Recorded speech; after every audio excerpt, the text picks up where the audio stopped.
Hablas conmigo de cine.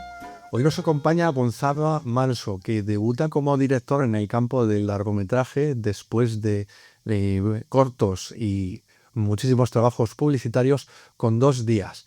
Básicamente 2 días es la historia de un médico ya jubilado de 89 años que se va de pesca con un viejo conocido suyo porque no encuentra a nadie en su familia que pueda acompañarle y bueno, su familia les aconseja que vaya, pero pues aún así les desobedece. La película ha conseguido el premio del público en el Festival de Cine Español de Málaga. Encantado de tenerte aquí, Gonzalo, muchas gracias por venir. Un placer, muchas gracias a vosotros. Un placer estar aquí. El público pensará que es un poco arriesgado filmando historia de un anciano por la tercera edad. Desgraciadamente pienso que el audiovisual no le presta demasiada atención a la tercera edad, ¿no? Sí, yo creo que, bueno, al final una de mis inquietudes era poner un poco el foco ahí, ¿no? Es decir, voy a contar una historia acerca de qué es envejecer, ¿no? Y lo complicado que es para uno mismo cuando te haces mayor, cómo cambia cómo te tratan, cómo cambian las capacidades que tienes, cómo, ¿no? Cómo tu percepción de la vida y tus capacidades en la vida se modifican, ¿no? Entonces, de repente hablar de eso me parecía interesante porque no hay muchas pelis que se centren. Y luego me gustaba abordarlo en lugar de contar un dramón de un señor que se hace mayor y no puede hacer sus cosas. Me apetecía contarlo desde una peli de aventuras, casi que puede ser divertida, que te puede sacar una sonrisa, que también te emocione, ¿no? Que tenga cierta profundidad y reflexión, pero con la que pases también un buen rato. Eso lo agradezco porque he visto dramas sobre temas también a lo mejor un poco duros como este, que son demasiado descarnados y a veces eso me parece un poco irreal porque en la vida real, por muy mal que esté, siempre hay un espacio para la risa.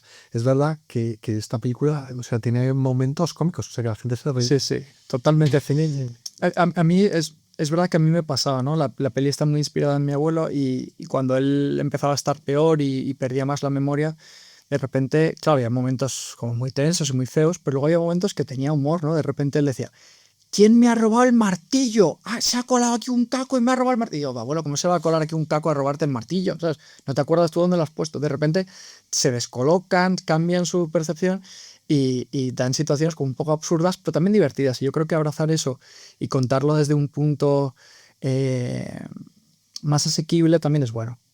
La parte triste, yo creo que es que precisamente es un médico y parece ser que un médico muy bueno y da pena pensar que en el deterioro cognitivo, o sea, con el paso del tiempo es inexorable, creo que es un tema dramático que eso que la pantalla no muestra muchas veces. Totalmente. A mí sobre todo me gustaba o me llamaba la atención ese punto de inflexión, es decir, más que contar la historia de un hombre que ya está tan deteriorado que depende demasiado de los demás y tal, a mí me gustaba ese punto en el cual un hombre que estaba muy bien empieza a no estarlo. Y entonces ese cambio de paradigma, ese punto me parecía que era muy interesante, ¿no? Entonces, efectivamente, esa pérdida de la memoria conllevará un montón de cosas, pero el personaje le pillamos en un punto en el cual se afronta el conflicto casi por primera vez, ¿no? Entonces esa mirada me parecía que funcionaba bien. Es ambicioso que aparte de dirigir has hecho el guión y te ocupas también de la fotografía. Te digo en el sentido, a lo mejor si tuvieras más experiencia habrías dicho, no, esto es una locura, voy a hacer solo la dirección. Sí, a ver, ha sido una locura, pero una locura muy bonita. Al principio planteamos ese tema de deshacer la dirección de fotografía también y hubo un momento que incluso planteamos tener un vídeo de foto. Lo que pasa es que yo empecé en esto como fotógrafo, ¿no? Haciendo fotos fijas y entonces ahí cuando tú haces una foto te encargas de desarrollar el concepto, te encargas de dirigir al actor o a la modelo y también te encargas de la parte técnica de la cámara, ¿no? Eliges la óptica, eliges la posición de cámara, eliges la luz. Entonces, de alguna forma, yo me he desarrollado en ese aspecto haciendo todo y para mí es una forma como muy... Digamos que tengo interiorizado contar las historias de esa forma, ¿no? Entonces ya el escribir el guión, incluso yo ya visualizaba los planos que veía para cada secuencia y tenía en mi cabeza bastante de las imágenes que luego han conformado la peli. Entonces, es verdad que ha sido ambicioso, es verdad que ha sido duro, pero para mí ha sido como un proceso muy natural. Y también es verdad que me ha apoyado también mucho en mi equipo, ¿no? El gaffer de la peli, Pablo Rendo, pues ha hecho un trabajo espectacular con la luz. Tenía un operador de cámara que me permitía poder ir al monitor y concentrarme en el acting una vez que teníamos el plano definido. Entonces, bueno, de alguna forma he tenido ayuda, obviamente, para sacarlo adelante, pero ha sido, como te digo, un proceso muy natural, un poco por los orígenes míos. Una dificultad añadida rodar en el mar. Dicen que es muy complicado. Acuérdate de Waterworld de Kevin Costner, que se subió mucho el presupuesto por las complicaciones de que tú tienes un barco ahí y a los 2 minutos no está ahí, está en otro sitio. Es un poco difícil, pero bueno, no sería la misma película sin la presencia del mar. Es que es Claro, fundamental. totalmente. Yo la verdad que había rodado en el mar muy poquito y desde luego nunca secuencias tan largas como estas. Y los primeros días de rodaje digo, no puede ser que esto sea tan infierno, ¿no? O sea, también es verdad que en Galicia tuvimos olas, tal. Ya simplemente cambiar de óptica se convertía en un mundo y es verdad que dificulta todo mucho, ¿no? También pensad que todo lo que se ve en la peli con mar está rodado en el mar de verdad, ¿no? Incluso las noches, ¿no? Tuvimos 2 semanas enteras de rodaje nocturno en el mar, que es una paliza, contando con un hombre de 90 años por aquel entonces de protagonista, en una barquita, o sea, esto imagínate, los eléctricos vomitando, o sea, era un tema complicado. Soy consciente. O sea, la gente al verlo lo ve fácil. Sí, sí, no, totalmente. Eso. Yo viendo la película dices, hacer esto así Totalmente. ha sido un poco complicado, pero bueno, ya estás contento porque ha salido bien. Sí, planteamos muchas opciones diferentes. Planteamos incluso rodar parte en un estudio, rodar en la Ciudad de la Luz.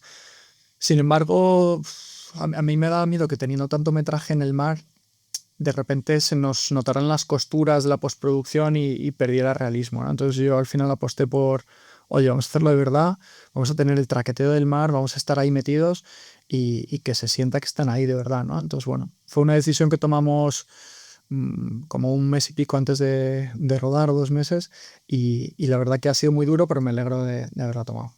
Cómo entró en la película Saturnino García? Pues es un secundario de toda la vida Sí. en el cine español, que recordamos por Justino, un asesino de tercera edad, y cuando viendo la película no hay nadie, o sea, no se me ocurre otro actor que hubiera hecho mejor ese personaje. Qué bueno escucharte. También es verdad que claro, a toro pasado viendo la peli es fácil afirmar eso, ¿no? Pero al principio, cuando lo estábamos planteando, claro, cuando lo comentábamos un poco con las chicas de casting, decían, oye, pero joder, Saturnino está muy mayor, claro, tal, es una peli muy física, porque, joder, pues lo que te he dicho antes, ¿no? 2 semanas de rodaje nocturno todos los días en el mar. Es una paliza, ¿no? Saturnino, por ejemplo, no sabe nadar, ¿no? Y entonces al principio, ahora mirando o sea, ahora a mí me parece que es la única opción alternativa posible, como tú dices, y desde luego estoy contentísimo de la decisión. Al principio, ya te digo que en el proceso de casting empezamos a buscar actores un poco más jóvenes para que aguantaran el proceso.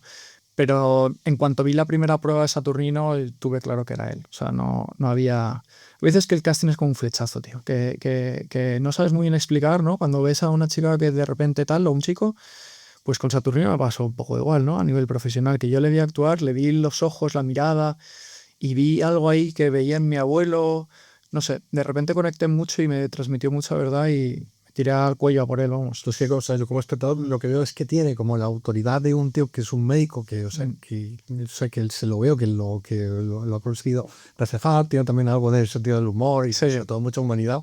Es que vamos, no te lo hubiera cambiado por nadie, vamos. A lo mejor si lo hubiera hecho otro actor, pues habría hecho otra cosa diferente. Estoy de acuerdo contigo, estoy bastante de acuerdo contigo, que es bastante perfecto para el personaje. Y desde luego la gran revelación de la película es Jesús Outes, ¿no? Se llama Meiriño. Sí. Él parece ser que es un perseguidor real. Es que aporta sobre todo el humor, es muy, muy espontáneo, ¿no? En la forma de revelar. No sé si incluso, o sea, le has dado algo de libertad o vamos a ver, o ha podido improvisar dentro de, claro, efectivamente, dentro de su personaje, o es tan bueno que es totalmente espontáneo. Pues mira, lo de Meiriño la verdad que fue una gran alegría porque a 2 semanas de empezar a rodar no habíamos encontrado a la persona para hacer ese personaje. Buscamos por cofradías de pescadores, por puertos, en bares, por supuesto hicimos casting de actores normales, digamos, por así decirlo, y la verdad que no lo encontrábamos. Y lo mismo, cuando le vimos dijimos, joder, macho, tiene la verdad de un hombre de mar, tiene la espontaneidad y la gracia que yo necesito, pero luego también tenía una capacidad que detectamos muy pronto de asumir cierto texto y decirlo de manera suya, ¿no? Esto es algo que costó mucho trabajo, es decir, igual que Saturnino es un actor que tiene un oficio brutal, ¿no? Desde el primer día se sabe el guión entero y es una maravilla y le pides cositas y te las clava. Con Jesús el proceso de trabajo fue muy distinto. Cuando aprendía el texto, es verdad que como lo encontramos tan tarde, tuvo poco tiempo de trabajo, ¿no? Pero cuando aprendía un texto, de repente quedaba muy mecánico, ¿no? Entonces casi había un proceso de interiorizar, entender las dinámicas de la secuencia y luego casi olvidarse de que ese texto estaba así para que le saliera de forma natural en la conversación. Entonces había casi un trabajo, yo ensayaba con él casi todos los días antes de rodar, ¿no?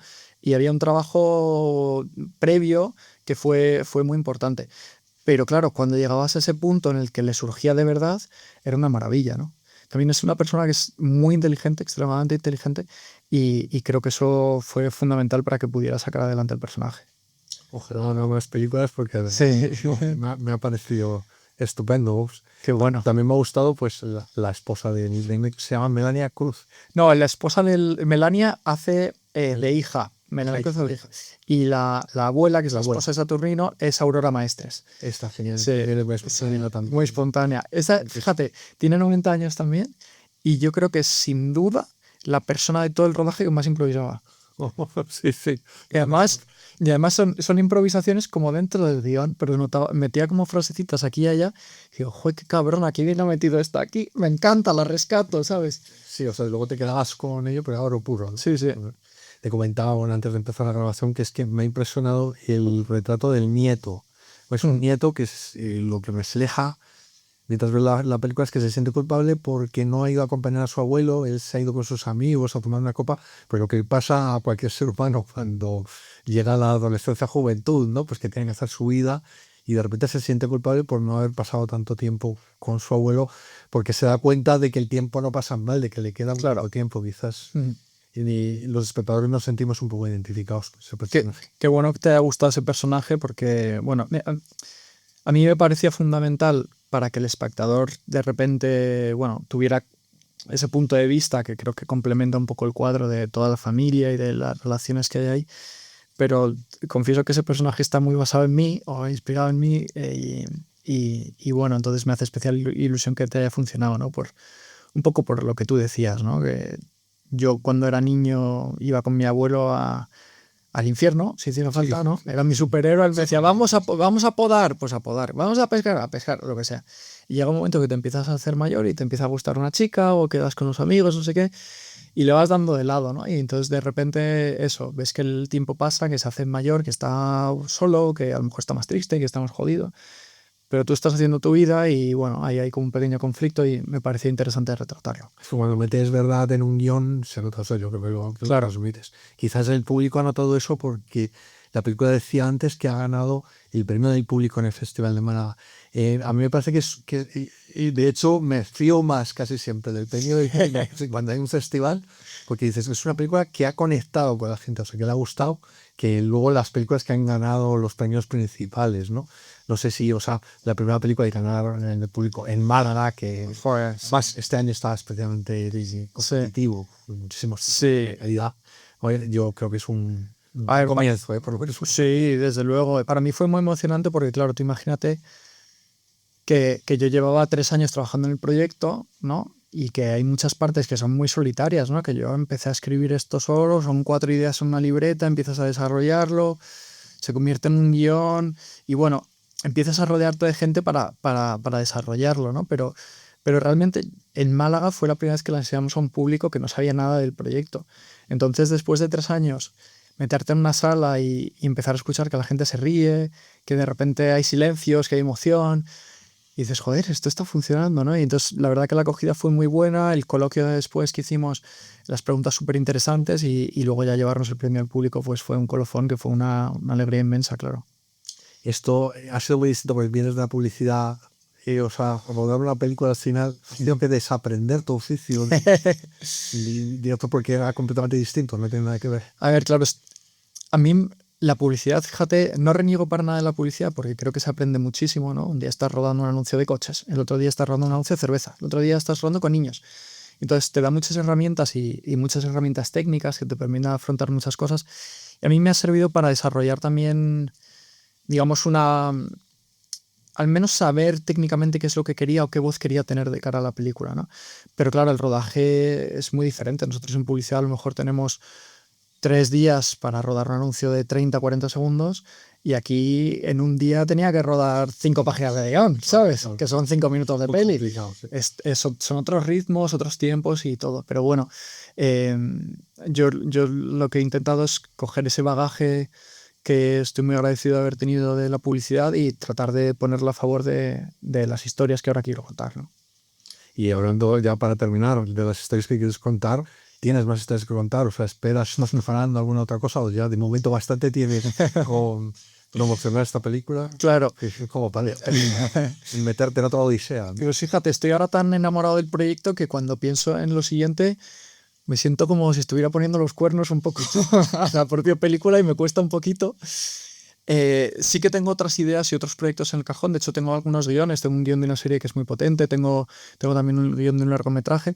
Pero no tengo muy claro cuál será el siguiente paso. Es verdad que me gustaría terminar un poco la promoción de la peli, ver qué tal va en salas, antes de decir un poco por dónde ir. Pero desde luego me encantaría poder seguir contando historias de ficción, ya sea eso en largometrajes o en series, porque me parece un mundo apasionante, vamos. Pues nada más por el momento, aunque yo creo que volveremos a oír hablar bastante de Gonzaga Manso, porque, o sea, yo personalmente pienso no solo la película funciona y es bonita, sino que tiene mucho contenido, o sea, tiene mucho que contar y por eso pienso que dará mucho de sí y que seguiremos viendo películas suyas, aunque ojalá es verdad que en España, como comentábamos antes, es tan complicado sacarlas adelante que te desanima, ¿no? Que la parte artística al final es lo que te lleva menos tiempo, ¿no? Sí, sí. Hay veces que es más difícil poner un proyecto en marcha que luego rodarlo, ¿no? Pero bueno, la verdad que con muchas ganas y ojalá que sigamos adelante. Bueno, pues muchas gracias por venir con nosotros. Un placer. Gracias a todos por visionar nuestro vídeo. Y nos vemos en una nueva entrega de Hablas conmigo de cine.